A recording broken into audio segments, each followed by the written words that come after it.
이 하나님의 귀한 존전 앞에 설 수 있게 해주시고 하나님을 만나 뵙고 하나님의 음성을 듣고 돌아가는 시간 되게 하여 주시옵소서.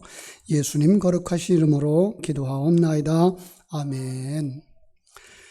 요즘 뉴스를 보면은요, 내년 대통령 선거에 출마할 후보들이 당내 경선하는 모습들을 보게 됩니다.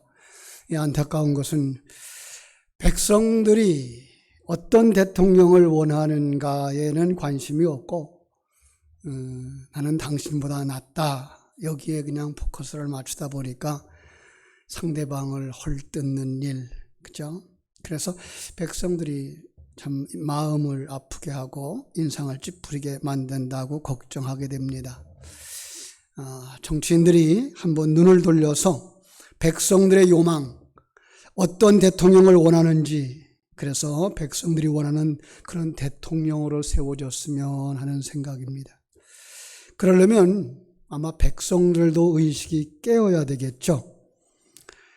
그저 좌파, 우파, 지연, 학연 여기에 연연하는 어리석은 백성이 아니라 정말 다음 세대를 세우고 건강한 나라를 세울 수 있는 정책을 가지고 실력을 가진 그런 대통령을 요구하고, 그죠? 그런 대통령을 요구할 만한 눈을 가진 백성들이 되어줘야 하고요. 그런 사람을 찾고 투표해야 될 겁니다. 그러기 위해서 하나님의 백성들은 지금부터 기도해야 할 겁니다. 9월의 첫 주인데요. 구령의 열정이 회복되게 하소서 하는 월별 그 표를 세웠는데, 지난해 연말엔 그런 생각을 했어요. 2021년 여름이 지나면 코로나19가 수그러들고 예배가 회복될 텐데 9월달 우리 힘을 모아서 한번 전도하자라고 하려고 그런 마음을 가지고 정했는데, 이 코로나는 점점 더 기승을 부리고 있네요. 그래서 생각했어요. 하나님이 우리에게 이렇게 표를 주시고 뜻을 정하신 바가 있겠는데 무엇일까? 우리는 먼저 하나님이 찾으시는 사람으로 준비되어져야 하겠다라고 생각하면서 오늘 본문을 가지고 하나님이 찾으시는 사람이라고 하는 제목으로 말씀을 나누면서 하나님의 뜻을 묵상하고 결단하는 시간을 가지려고 합니다. 결론부터 말씀드리라면 하나님은 오늘도 이사야와 같은 사람을 찾으신다입니다. 이사야는 어떤 사람이었어요? 하나님의 부르심을 받고 하나님의 보내심을 받았을까? 이사야, 그 이름의 뜻이 여호와는 구원이다라는 거예요. 부모님이, 친구가 자기 이름을 부를 때 뭘 생각했어요? 여호와는 구원이시다. 그만이 구원자다. 근데 그의 아버지의 이름이 아모스예요. 저는 처음에 선지자 아모스와 혼돈을 했었는데요. 선지자 아모스가 아니고 그냥 이름만 같은 동명이인인데요. 재밌는 건 그 이름의 뜻이에요. 짐을 진 사람. 짐을 진 사람, 하나님만이, 여호와만이 구원이시다. 이렇게 보니까 이 복음이 그려지는 거예요. 수고하고 무거운 짐진 자들에게 구원하시는 여호와를 알려주는 사람, 그 사람이 이사야다. 정말 그는 주전 739년부터 681년까지 대략 50년 동안 예루살렘에서 선지자로 사역을 했거든요. 아주 뛰어난 문학적 표현을 가진 천재적인 시인이라고 일컬어지고요. 박식한 지식과 능력이 있어서 메시아 예언을 한 그 예언의 왕이라고 불리는 사람이에요. 이사야는 오늘 본문처럼 성전에서 새롭게 하나님의 소명을 받아서 유다와 예루살렘의 선지자로 활동하면서 이 유다의 미래, 열방의 미래를 예언했던 거예요.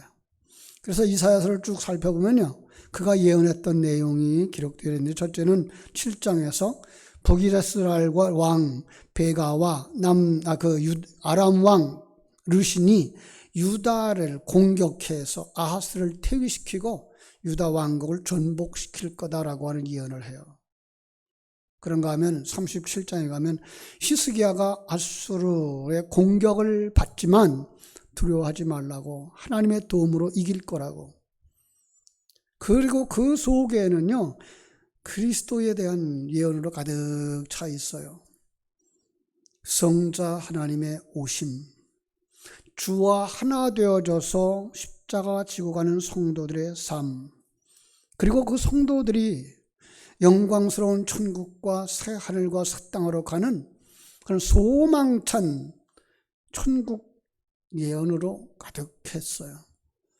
그 출발점이 오늘이거든요. 6장이에요. 이사야가 어떻게 하나님을 만났는지, 하나님의 부르심을 어떻게 반응했는지, 우리 하나님이 어떤 사람을 찾는지의 관점에서 한번 살펴보려고 합니다. 이사야가 오늘 본문에 보니까 성전에 올라갔다 그래요. 그런데 성전에 올라가는 그 시기를 이렇게 얘기하죠. 사촌형이었던 우시야가 죽었다. 여러분, 우시야 왕은요, 이스라엘 선지자의 사촌 형님이셨는데 16살에 왕위에 올랐고요. 엘랏을 유다 왕국에 복귀시키고 아주 하나님의 눈에 드는 옳은 일을 하면서 여호와는 나의 힘이다 라고 하는 이름, 그 이름 그대로 하나님을 높이 드러냈던 사람이에요. 그 지역에 있었던 그 주변 국가들을 정복하면서 군사적으로, 경제적으로 아주 강대한 나라를 세워서 그 명성이 널리 퍼졌던 아주 선한 왕. 그 결과 백성들은 바른 신앙에 서 있었고 평안의 삶을 누릴 수 있었는데 그가 죽었어요. 여러분, 그의 죽음이 이사야에게, 그 백성들에게 미치는 충격은 얼마나 컸을까요? 사촌형이면서 자신의 배경이었다고 생각했던 그가 죽은 거예요. 아마 이사야가 느끼는 건 하늘이 무너지는 것 같은 그런 느낌이었을 거예요. 다 잃었다. 굉장히 허전했겠죠. 마치 능력 있고 훌륭한 아버지를 잃은 어린 자녀들의 마음과 같았을 거예요. 그 이사야는요, 일찍이 하나님의 부름을 받고 선지자로 세움을 받았거든요. 그런 그에게도 마음속에 큰 허전함, 이제 어떻게 하나, 염려가 찾아왔죠. 이 나라가 어떻게 될까? 염려 반 근심 반. 옛날과 같이 성전에 올라갑니다. 그렇게 성전에 올라가서 그는 놀라운 광경을 접하게 되는데요. 사랑하는 성도 여러분, 지금 우리의 심정이 그 당시의 이사야의 심정은 아닐까 하는 생각을 해봅니다. 코로나19로 말미암아서 전 세계적으로 밀려온 어둠의 그림자로 말미암아 두려움에, 염려에, 무기력감까지 느끼는 이런 세계. 그런데 세상은 급변하고 있어요. 제4차 산업시대로 넘어가고 있다고 그래요. 인공지능 시대. 가상세계와 현실세계를 오가는 이런 현장들. 우리가 이 세상에서 어떤 면에서 한 번도 경험해보지 못한 시대로 가고 있어서 많은 사람들이 불안해하는 이런 상황. 그 속에서 우리는 점점 나이 먹어가고 있다는 거예요. 이 시간 이처럼 염려하고 두려워하고 무기력함을 가지고 성전에 올라오시고 예배 자리에 나온 성도님들이 계시다면 이 자리가, 여러분이 예배하는 그 자리가 임재하신 하나님을 만나는 소중한 자리가 되어지기를 주님의 이름으로 축원합니다. 이사야는 어떻게 이사야를 찾아오신 하나님을 만났을까? 성전에 올라가서라고 말씀을 했습니다. 사랑하는 성도 여러분, 성전은 제사하는 곳이죠. 예배가 있는 곳이에요. 그리고 선지자가 하는 일은 말씀을 읽고 백성들에게 말씀을 전하기 위해서 말씀을 묵상하는 것이었어요. 이것이 그의 눈이 열린 기회가 된 거예요. 편재하신 하나님, 안 계신 곳이 있나요? 그렇죠? 하나님은 안 계신 곳이 없어요. 우리가 지식으로 그동안 들은 메시지에 의해서 알고 있는 거죠. 하나님은 어디나 계신다. 하나님은 교회에만 계시는 것이 아니고 가정에도 계시고 직장에도 있고 학교에도 있고 심지어 우리가 휴식하는 그 자리에도 계신다. 믿습니까? 그런데 왜 우리는 그 자리에서 하나님을 만나지 못하는 것일까요?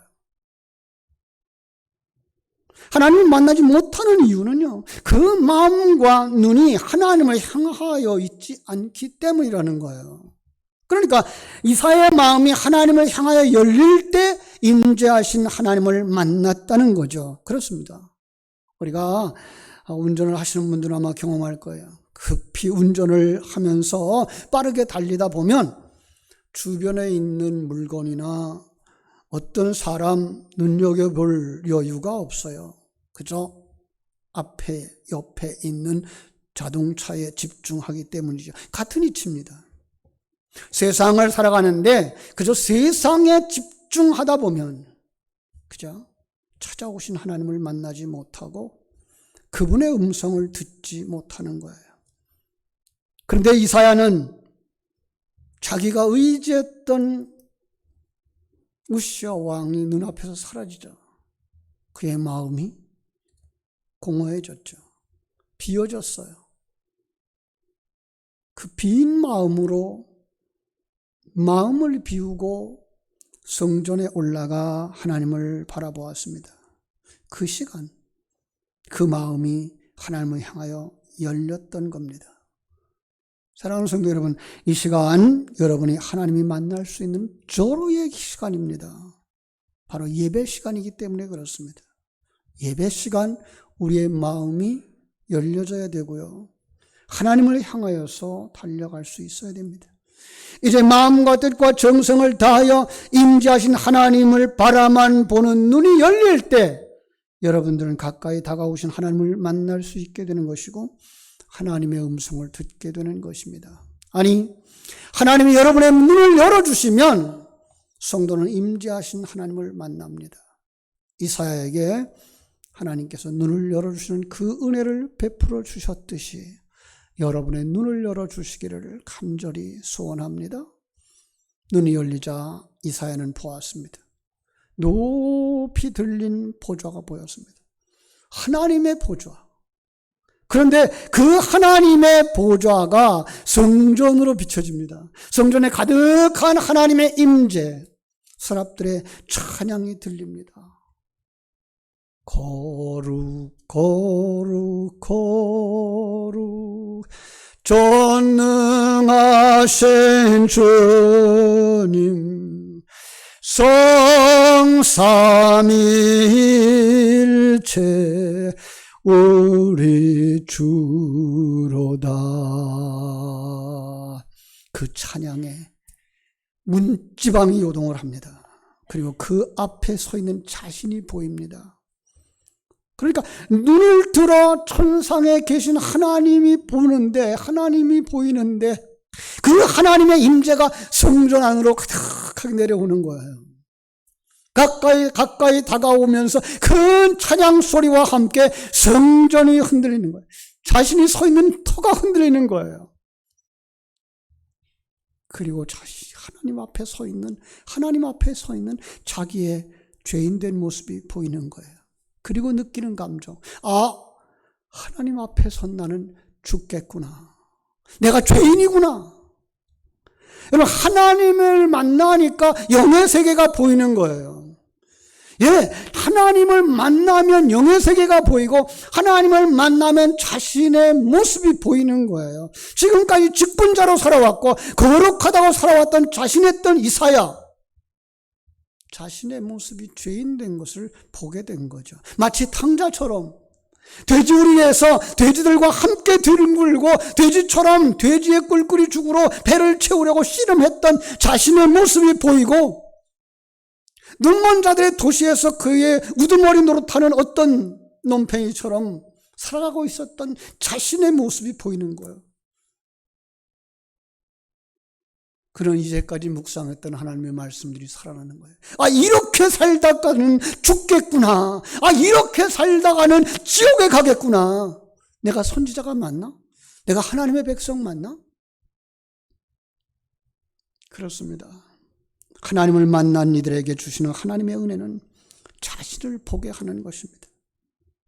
이사야는 고백했습니다. 아, 나는 망하게 되었구나. 나는 끝났다. 여러분, 사촌 형님이 떠난 것으로 근심하던 이사야가 이제 자신의 추한 모습을 보고 내린 결론, 하나님 앞에, 거룩하신 하나님 앞에 심판을 받을 수밖에 없는 자기 모습을 본 거예요. 그렇습니다. 한 번 죽는 것은 사람에게 정하신 것입니다. 그 후에 심판이 있다 그랬는데 나는 죄인으로 정죄되어서 죽겠구나. 지옥에 떨어지겠구나. 왜라고 하는 질문 앞에 우리는 이 대답을 듣습니다. 나는 부정한 사람이다. 나는 입술이 부정한 사람이다. 부정한 백성들 가운데 거하는 사람이었구나. 여러분, 이사야가 하나님 앞에서 자신의 입술이 부정한 것을 알았다? 조금 빈약한 해석이죠. 아니요. 그는 율법을 강론했던 사람이에요. 그는 백성들을 하나님 앞에 세운다고 생각하면서 열심히 있게 일했던 사람이에요. 그런데 그 율법을 강론하면서 세상에서 잘 먹고 잘 살도록 가르쳐 주었던 그것이 죄인된 모습이었다는 것을 알았던 것이죠. 조금 어려울 거예요. 왜 그럴까요? 믿음은 어디서 옵니까? 믿음은 들음에서 납니다. 그런데 이사야는 듣는 회중들에게 천국을 향한 소망을 가지도록 가르치지 못하고 우시아와 왕과 같이 하나님 앞에 선하게 살면 이 땅에서 잘 먹고 잘 살고 장수한다고 세속적이고 종교적인 강론을 했던 지난 날들의 삶이, 자신의 모습이 죄인이었고 그 입술이 부정했다는 것을 보았던 것입니다. 여러분, 우리는 어떤 말을 하는 사람들인가요? 세상 이야기로 가득 차 있지는 않습니까? 세상적인 가치관으로 가득한 이야기, 윤리적이고 도덕적인 삶을 살아 세상 사람들에게 칭찬받는 사람이 되자, 이게 틀린 말은 아닙니다. 그러나 그것을 가지고 하나님의 사람을 생명으로 이끌지 못한다는 것입니다. 그 말이 그들의 심령 속에 떨어졌을 때 그것이 그들을 생명으로 화하여 그들이 천국을 바라보며 천국을 열망하며 천국으로 향하여 가게 하지 못하더라는 겁니다. 그것이 부정한 입술이었던 겁니다. 신약 성경에 와서 주님은 말씀하십니다. 열매를 보아서 나무를 안다. 가을입니다. 과일나무에 아름다운 열매들이 맺혀졌습니다. 열매를 보면 그게 무슨 나무인 줄 안다. 여러분, 우리는 여기서 조금 더 놀라운 진리를 발견하게 되는데, 내가 무슨 말을 하는지 보면 내 속에 생명이 어떤 생명을 가지고 있는지를 안다라는 이야기가 됩니다. 여러분은 어떤 말들을 하는지, 어떤 생명을 가졌는지 스스로 점검해보고 이사야와 같이 정말 하나님 앞에서 부정한 말, 부정한 입술을 가진 자였다면 하나님 앞에 회개하고 새로운 자들이 되어지기를 주님의 이름으로 축원합니다. 여러분, 이런 생각을 해보죠. 하나님은 어떤 사람을 찾아오시는가? 죄인을 찾아오신다고 말씀하셨어요. 신약 성경에 보면 마태복음 9장 12절 13절에서 건강한 자에게는 의사가 쓸데없는 것처럼 병자라야 의사가 필요하지 않느냐. 너희는 가서 내가 긍휼을 원하고 제사를 원하지 않노라 하신 뜻이 무엇인지 배우라. 나는 의를 부르러 온 것이 아니고 죄인을 부르러 왔노라. 무슨 뜻일까요? 거기에 모였던 바리새인들은 스스로를 의인이라고 했던 이야기예요. 스스로 의인이라고 여겼고 이방인들, 병든 자들, 가난한 자들을 향하여서 죄인이라고 여겼던 사람들을 향하여서 너희가 스스로 의롭다고 하니 너희를 구원할 메시아를 만날 수 없겠구나. 하나님이 구원자로 오셨는데, 주님이 우리 예배하는 자 곁에 오셨는데 눈이 열려도 자기가 의인이라고 생각하는 자들 곁에는 구원자이신 예수로 보이지 않더라는 거예요. 더 정확하게 말하면 신령한 눈이 열린 사람은, 생명의 눈이 열린 사람은 자신이 죄인 되었다는 사실을 안다는 거예요. 그리고 찾아오신 그분을 메시아로 볼 수 있다는 거예요.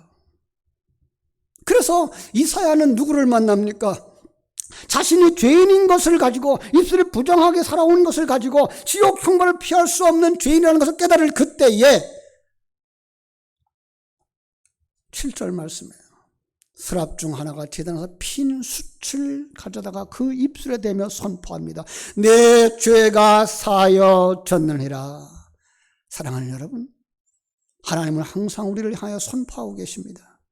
우리가 우리 죄를 자백하면, 나는 죄인입니다 고백하면 주는 미쁘시고 의로우사 우리의 죄를 사하신다. 믿습니까? 이 시간에도 동일하게 우리 죄를 자백하는 자들, 이제까지 믿음으로 살지 못했습니다. 이제까지 하나님의 생명의 말씀을 전하고 저들에게 천국을 소망하며 살도록 가르치지 못했습니다라고 회개할 때, 사랑의 하나님, 독생자를 보내서 우리 죄를 사하실 계획을 세우신 하나님이 십자가에서 흘리신 예수님의 보혈로, 붉은 보혈로,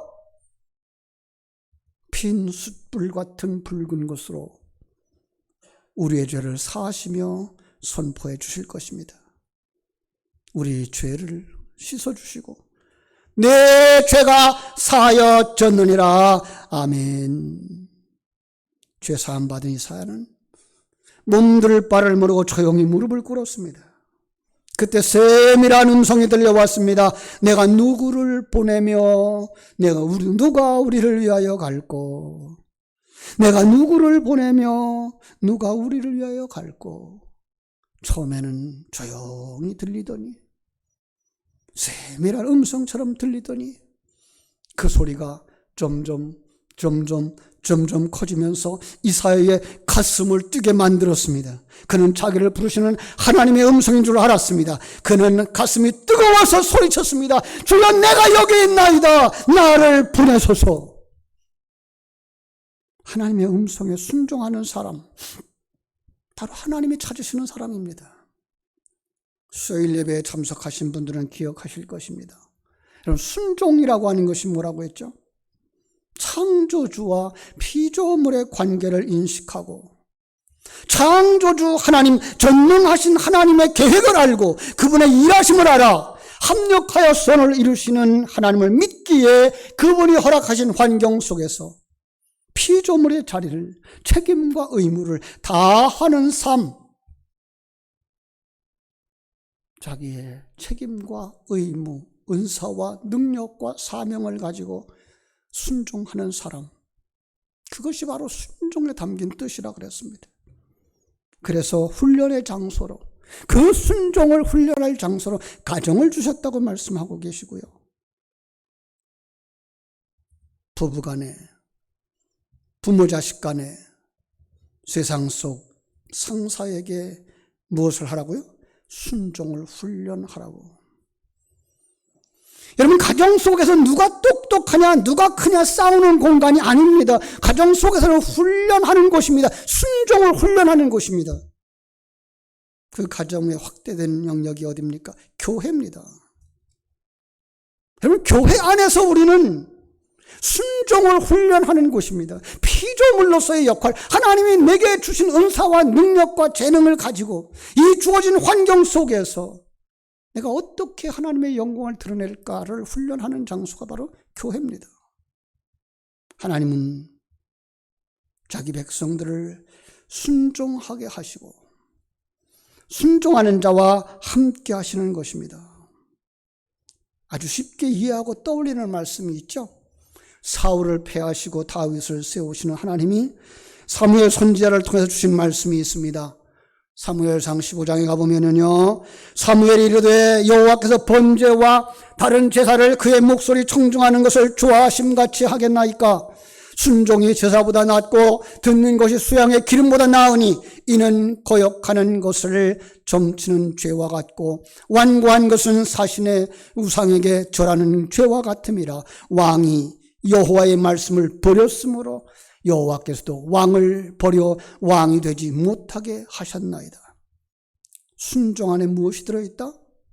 우리의 삶 전체가 들어있다. 삶의 중심이 들어있다. 그래서 우리는 먹어도 주를 위하여 먹고 마셔도 주를 위하여 마시는 자로 사는 것입니다. 그 사람을 성경은 마음에 합한 자라. 하나님은 그 마음에 합한 자를 찾으시는 줄로 믿습니다. 사랑하는 성도 여러분, 이 사람만이 삶에서 평안을 누리며 삽니다. 나의 평안, 나의 행복만 누리는 것을 만족하지 아니하고요, 그 눈에 들어오는 주위 사람들을 보게 됩니다. 그들이 하나님의 음성을 듣고 그들이 천국을 소망하며 같이 천국에 가야 되겠는데 역시 여전히 어둠 가운데 살고 있는 그들. 그래서 그 앞에서 이사야의 고백이 나오는 겁니다. 주여, 내가 여기 있나이다. 나를 보내소서. 여러분, 가시면 됩니다. 그러면 어떡한다고요? 하나님이 역사하십니다. 하나님께서 오늘도 이런 사람을 찾고 계십니다. 어떤 사람입니까? 조용히 눈을 감고 그리고 귀를 기울여서 하나님의 음성을 들으시기를 바랍니다. 그리고 입을 열어서 고백하시기 바랍니다.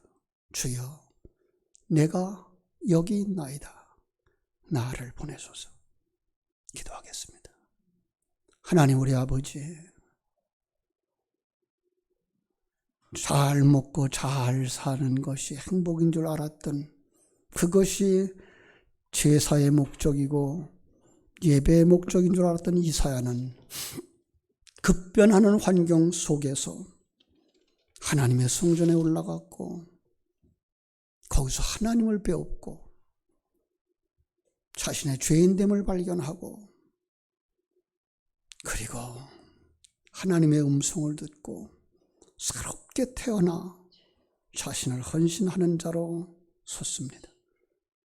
바로 하나님은 이런 자를 찾으신다고 말씀하실 때 주님, 이 시간 하나님을 만나는 성도들, 하나님의 음성을 듣는 성도들에게 동일한 은혜를 허락하여 주시옵소서.